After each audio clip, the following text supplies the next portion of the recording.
Stop right there. Before you scroll away, let me ask you something that will change how you see the world forever. Do you think being good keeps you safe?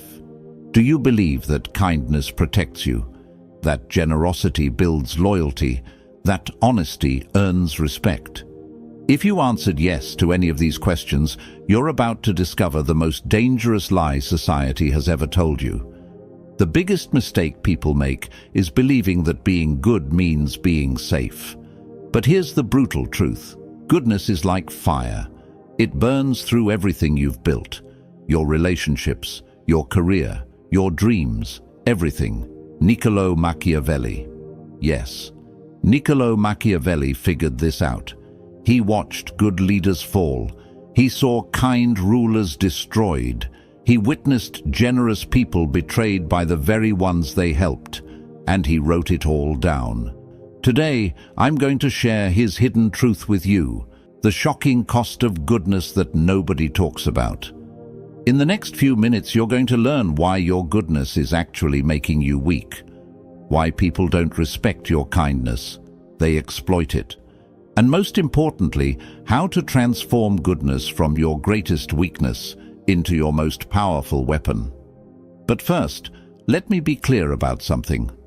I'm not telling you to become evil. I'm not asking you to hurt people. What I'm showing you is how to be good strategically, not blindly. Because the reality is, in a world full of wolves, being a sheep gets you eaten alive. Now, I want you to drop this affirmation in the comments. I choose strategic goodness. From today, everything changes. You will no longer use goodness blindly. You will use it strategically. In this video, we'll uncover why goodness doesn't always protect you. In fact, it often destroys you. And we'll see exactly how to transform it into a source of real power. Let's start with the first shocking truth. Number 1, goodness as exposure. Think about the kindest person you know. Now think about this. Are they truly respected? Or are they the person everyone calls when they need something? But truth is, being good makes you vulnerable, not secure. When you're consistently kind, people start seeing you as predictable. They know you won't fight back. They know you won't say no. They know they can push you around because you're too nice to do anything about it. You become the office doormat, the friend who always pays for dinner, the family member who always says yes to helping, even when it hurts you. Let me tell you about the person. He was the best team manager I ever met. He always helped his team, always covered for them, always put their needs first. Guess what happened? They promoted someone else over him. Why? Because nice people don't look like leaders. They look like servants. People don't respect your goodness. They exploit it. Think about it. When someone is always available to help, their help becomes worthless. When someone never sets boundaries, people will keep crossing them. When someone never shows teeth, people assume they don't have any. Your goodness becomes your weakness because it signals to the world that you can be taken advantage of. Machiavelli once said, "The lion cannot protect himself from traps, and the fox cannot defend himself from wolves. One must therefore be a fox to recognize traps and a lion to frighten wolves." You've been trying to survive as a sheep in a world full of wolves, and that's exactly why you keep getting hurt. Drop this affirmation in the comments. I protect my energy. Number 2, the generosity trap. Here's something that will blow your mind. The more you give to people, the less they appreciate it. I know that sounds backwards, but hear me out. Generosity creates short-term applause. People clap for you. They say nice things. They tell everyone how wonderful you are. It feels amazing, right? But over time, something twisted happens. Your generosity breeds dependency, entitlement, and eventually resentment. Let me explain why. When you help someone once, they're grateful. When you help them twice, they're thankful. But when you help them 10 times, they start expecting it. Your exceptional kindness becomes their normal. If you ever stop helping, they don't remember the 9 times you said yes. They remember the 1 time you said no. Suddenly, you're the selfish one. You're the bad guy. Think about parents who always give their kids everything they want. The first few times, the children are excited and thankful. But soon, those gifts become expected. The new phone isn't special anymore. It's just what mum and dad do. And if the parents ever say no to buying something, the kids get angry and call them unfair. The same thing happens in friendships. You always pick up the check at dinner. You always drive everyone around. You always help people move. At first, they appreciate it, but eventually they stop saying thank you. They just assume you'll handle it. And if you ever need them to return the favor, they're suddenly too busy. This is the generosity trap. You give and give until giving becomes your identity. And the moment you need to receive, or even just stop giving, you become the villain in everyone else's story. Your constant generosity doesn't build loyalty. It builds addiction. People become addicted to your giving, and like any addict, they get angry when their supply is cut off. The psychological truth behind this: humans have something called hedonic adaptation. We get used to good things quickly. What once felt special becomes normal. What once felt generous becomes expected. So your repeated acts of kindness actually lose their power over time. They become invisible. People stop noticing them because they're so common. But your single act of saying no, that stands out like a red flag. That's what they remember. That's what they focus on. That's what they complain about. This happens everywhere. At work, if you always stay late, staying late becomes your normal.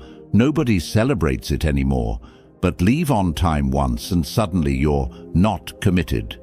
In relationships, if you always compromise, compromise becomes expected.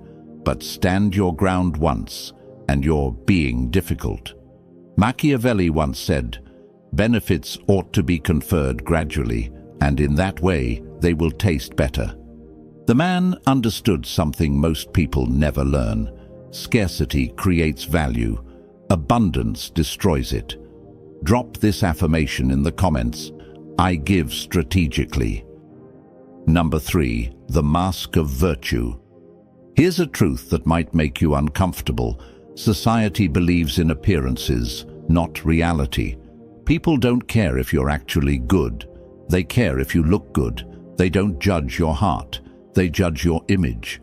This means that to maintain power and respect, you must wear the mask of goodness while keeping control beneath the surface. Look at the most successful people you know. Do you think they got there by being genuinely nice to everyone? Not. They got there by being smart about when, how, and to whom they show their goodness. They smile in public and make hard decisions in private. They show mercy when it serves them and show strength when it's needed. They understand that the appearance of virtue is more powerful than virtue itself. This isn't about being fake.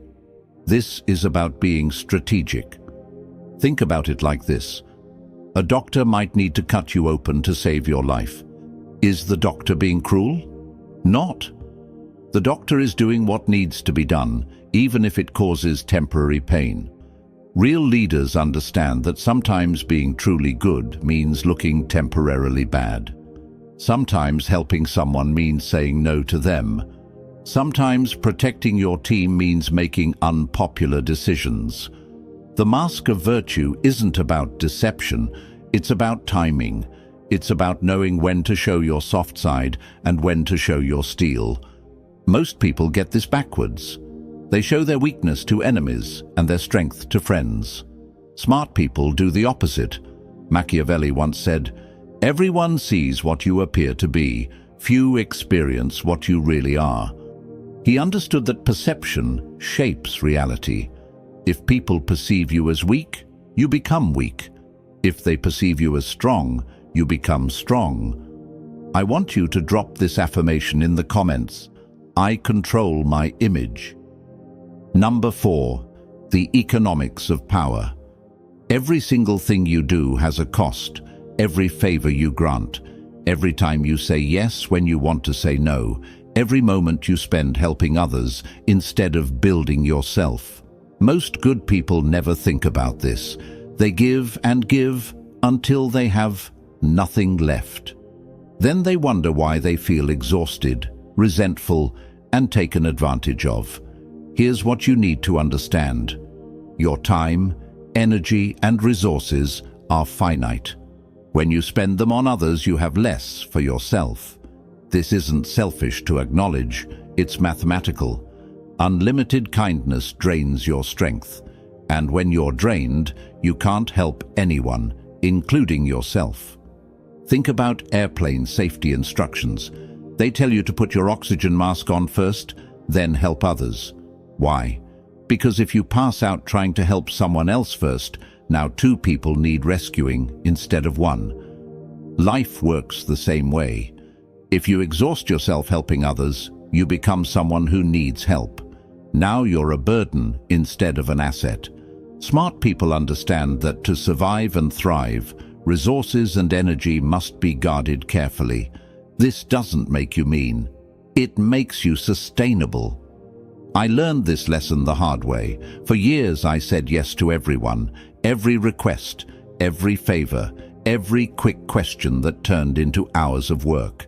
I thought I was being good. But you know what happened? I started resenting people. I felt angry and bitter. My own project suffered. My own dreams got delayed. And ironically, I became less able to help the people who truly needed it. That's when I realized something crucial. Saying yes to everyone means saying no to yourself. And when you abandon yourself, you eventually abandon everyone else too. The most generous people in history weren't the ones who said yes to everything. They were the ones who said no to most things, so they could say yes to the right things in a big way. Machiavelli once said, "He who wishes to be obeyed must know how to command." You cannot command others if you cannot command your own time, energy, and resources. You cannot lead others if you cannot lead yourself. Now, I want you to drop this affirmation in the comments. I protect my resources. Number 5. Strategic use of virtue. I'm not telling you to become heartless. I'm not saying mercy, honesty, and generosity should be thrown away. What I'm saying is this: these virtues must be used like weapons, precisely at the right time, for maximum effect. A sword sitting on a shelf doesn't protect anyone. But a sword in the hands of a skilled warrior at the right moment can save a kingdom. Your goodness should work the same way. When you help someone, it should be intentional. When you show mercy, it should be strategic. When you're generous, it should create the outcome you want. Let me give you an example. Instead of helping everyone a little bit, help the right people a lot. Instead of being nice to everyone, be exceptionally kind to those who matter. Instead of saying yes to everything, say yes powerfully to the things that align with your goals. This approach does 3 things. First, your help becomes more valuable because it's scarce. Second, you actually create bigger positive impacts because you're focused. Third, people respect you more because you're selective. Think about the most respected leaders in history. Martin Luther King Jr. wasn't gentle with injustice. He confronted it powerfully. Mother Teresa didn't help everyone in the world. She focused intensely on the poorest of the poor. They were all good people, but they were strategically good. They used their virtue as a tool to create change, not as a way to be liked by everyone. How you do this in real life. Before you say yes to any request, ask yourself 3 questions. Does this align with my values and goals? Can I do this without depleting myself? Will this person appreciate and respect what I'm doing? If the answer to any of these is no, you don't just say no, you say no kindly but firmly. When you do say yes, you do it fully. You give your best effort. You create real value. You make a meaningful difference. This way your yeses matter. Your help is remembered. Your generosity creates loyalty instead of entitlement. Machiavelli once said, "The promise given was a necessity of the past. The word broken is a necessity of the present." What he meant is this: sometimes keeping your word to one person means breaking your word to another. Sometimes being good to your family means being firm with your co-workers. Sometimes protecting your dreams means disappointing people who want to use your time. Strategic virtue isn't about being selfish, it's about being effective. Drop this affirmation in the comments: I choose effective kindness. Number 6. The illusion of gratitude. Here's something that will change how you see human nature forever. Gratitude is temporary. I know this might hurt to hear, but it's true. The favors you do for people, the help you provide, the sacrifices you make, they have an expiration date in people's memories. Repeated favors stop feeling like gifts and turn into obligations. What starts as "thank you so much" becomes "you should do this," becomes "why didn't you do this?" You help your neighbor move. They're incredibly grateful. You help them move again 6 months later. Still thankful, but less excited. You help them a third time. Now they just expect it. The fourth time they need to move, they don't even ask. They just assume you'll help. And if you can't, suddenly you're the bad guy. This is human psychology. We adapt to good treatment. We take it for granted. We start seeing exceptional kindness as normal treatment. In the end, people remember the advantage they got from you, not the kindness you showed them. This pattern repeats everywhere. In relationships, workplaces, friendships, and families, the person who always says yes becomes the person everyone expects to say yes. The reliable helper becomes the automatic choice for every problem. And when that person finally sets a boundary or says no, they're treated as if they've betrayed everyone's trust. The more consistently kind you are, the less your kindness is valued. The more available you make yourself, the less special your availability becomes. The more you give without asking for anything in return, the more people assume your giving comes without cost to you. This is the illusion of gratitude. We think that doing more good things will make people more grateful, but actually, it makes them less grateful because they expect more good things. The people who appreciate you most are often the people you help least frequently. The people who take you for granted are usually the people you help most often. This doesn't mean people are evil. It means people are human. And humans naturally adjust their expectations based on their experiences.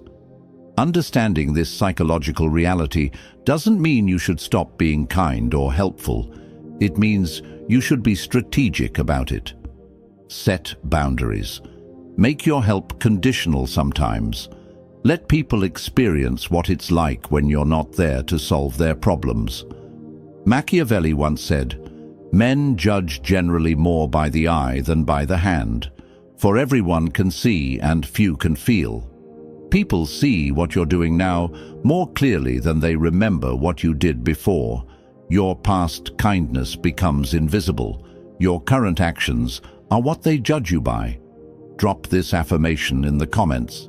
I create lasting impact. Number 7. Results over intentions. The world judges outcomes, not motives. You might have the purest heart in the world. Your intentions might be golden. But if your actions don't create the results you want, none of that matters. History doesn't remember people who meant well. It remembers people who got things done. Let me ask you something. Would you rather be remembered as someone who was really nice but didn't accomplish much? Or someone who might have seemed tough but actually made the world better? Most people choose the first option because it feels safer. But here's what they don't realize. Being remembered as just nice means being forgotten entirely. You see, there's a brutal but undeniable truth. Sometimes being truly good means doing things that don't look good in the moment. Surface-level kindness often creates temporary comfort, while tough decisions create lasting impact. A parent who disciplines their child isn't being mean. They're being good by teaching the child important lessons. A teacher who gives tough grades isn't being cruel. They're preparing students for the real world. A boss who sets high standards isn't being unreasonable. They're helping their team grow stronger. Real goodness is about results, not appearances. It's about creating positive outcomes, not just positive feelings. This is where most good people go wrong. They focus on being liked instead of being effective. They choose comfort over growth. They pick temporary peace over lasting positive change. But here's the truth. If you're not getting the results you want from your goodness, you're not being good enough. You're being nice, which is different. Nice people avoid conflict. Good people resolve conflict. Nice people tell people what they want to hear. Good people tell people what they need to hear. Nice people maintain the status quo. Good people create positive change. The world is full of nice people who accomplish nothing. What the world needs more of is good people who get results. Machiavelli once said, "The end justifies the means." Now, this doesn't mean you should do evil things to achieve good outcomes. What it really means is that your good intentions don't matter if they don't create good results. People don't live inside your heart. They live with the consequences of your actions. So remember this. Real goodness requires courage. It requires you to prioritize outcomes over appearances. It requires you to stop asking, "Will they like me?" and start asking, "Will this actually make things better?" At the end of the day, people won't remember your intentions. They'll remember what you built, what you changed, and what you left behind. Drop this affirmation in the comments. I focus on outcomes. Number 8, legacy and survival. Let's talk about what really matters, how you'll be remembered and what you'll leave behind. History doesn't honor the merely good. It honors those who survived, endured, and turned their outcomes into greatness. Think about this for a moment. Can you name 5 nice people from history? Probably not. But you can probably name 5 people who created lasting change, even if they weren't always pleasant to deal with. Steve Jobs wasn't known for being nice. He was demanding, perfectionist, and often difficult. But he created products that changed how billions of people live. I'm not saying you should be mean to people. What I'm saying is that being remembered for making a difference is better than being forgotten for being agreeable. Here's what most people don't understand about legacy. You can't leave a positive mark on the world if you don't survive long enough to make one. And survival, in business, in relationships, in life, requires more than just being good. It requires being smart, strategic, and sometimes tough. The kindest people in the world can't help anyone if they get crushed by those who take advantage of them. The most generous people can't give anything if they give everything away too early. The most honest people can't speak truth if they get silenced by those who prefer lies. You have to survive first. Then you can thrive. Then you can create the legacy you want. This means protecting yourself so you can protect others, building yourself up so you can lift others up, getting strong so you can help the weak. It's not selfish, it's strategic. It's not cruel, it's careful. It's not about abandoning goodness, it's about preserving it so it can actually make a difference. Look at the people who create lasting positive change in the world. They're not pushovers. They're not people pleasers. They're not afraid to say no, set boundaries, and make hard decisions. They understand that being good isn't about being weak. It's about being powerful enough to choose goodness when it matters most. Machiavelli once said, "It is better to be feared than loved if you cannot be both." What he really meant is this: respect matters more than affection. Impact matters more than popularity. Results matter more than feelings. You don't have to choose between being good and being strong. You can be both. You should be both. But if you have to choose strength first, because strength gives you the power to be good when it counts. Weakness just makes you a victim, even with the best intentions. We've covered a lot of ground today, but let me leave you with the most important lesson of all. Goodness, without strategy, is the most dangerous trap you can fall into. It makes you vulnerable to those who would exploit you. It drains your resources until you have nothing left to give. It creates expectations you can't sustain. And ultimately, it prevents you from creating the positive impact you really want to make. But goodness with strategy, that becomes a weapon of survival and influence. It becomes a tool for creating real change. It becomes the foundation for a life and legacy that actually matters. You now know the shocking cost of blind goodness. You understand why generosity can trap you, why gratitude fades, and why good intentions without good results are worthless. More importantly, you know how to transform your goodness from a weakness into a strength. How to be kind strategically, how to help effectively, how to create outcomes that matter. Before you leave this video, I want you to make a decision. Are you going to keep being good in the old way, blindly, without boundaries, until it destroys you?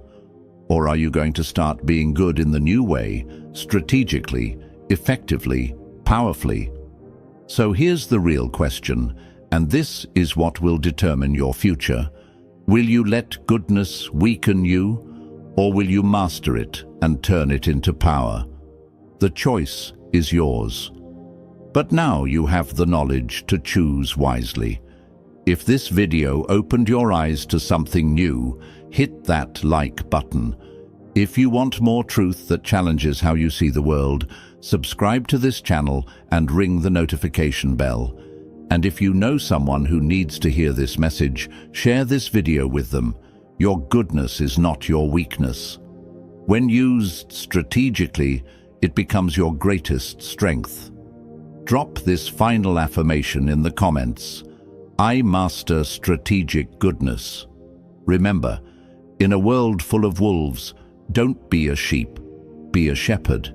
Be someone who protects the flock not through weakness, but through wisdom, strategy, and strength. Thank you for watching, and I'll see you in the next video.